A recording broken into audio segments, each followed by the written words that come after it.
ഒരു പ്രതിമയും നിർമ്മിക്കാതെ പ്രവാചകൻ ജനിച്ച ദിവസം, പ്രവാചകൻ മരിച്ച ദിവസം ചരിത്രപരമായ അത്ഭുതകരമെന്ന് പറയട്ടെ. ഒരു തിങ്കളാഴ്ച റബീഉൽ അവൽ 12 അറബ് മാസത്തിലെ ഒരു ദിവസമാണ്.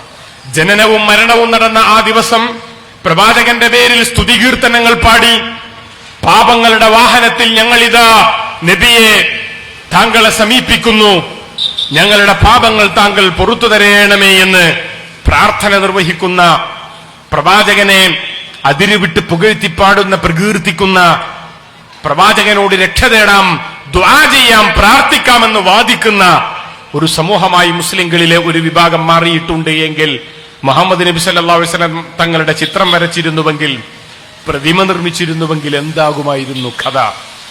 ഹൈന്ദവ സഹോദരങ്ങൾ ഭാരതത്തിലെ ഋഷിമാരുടെ, മുനിമാരുടെ ചിത്രങ്ങളും പ്രതിമകളും നിർമ്മിച്ചപ്പോൾ എന്ത് കഥയായി?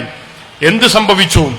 ക്രൈസ്തവ സഹോദരങ്ങൾ മഹാപ്രവാചകൻ ജീസസ് ക്രൈസ്റ്റിന്റെ പ്രതിമ നിർമ്മിച്ചപ്പോൾ എന്ത് സംഭവിച്ചു? അത് മുസ്ലിങ്ങൾക്കിടയിലും സംഭവിക്കുമായിരുന്നു. ദൈവത്തിന്, അള്ളാഹുവിന് രൂപമില്ല, ചിത്രമില്ല. ബൈബിൾ പഠിപ്പിക്കുന്ന യഹോവയ്ക്ക് രൂപമില്ല, ചിത്രമില്ല. ഭാരതത്തിലെ വേദോപനിഷത്തുകൾ പഠിപ്പിക്കുന്ന പരബ്രഹ്മത്തിന്, പരമാത്മാവിന് രൂപമില്ല, ചിത്രമില്ല. ആ ദൈവം, പരബ്രഹ്മം ഹിന്ദുവിന്റെ മാത്രം ദൈവമല്ല. പരബ്രഹ്മം ഹിന്ദുവിന്റെ മാത്രം ദൈവമല്ല.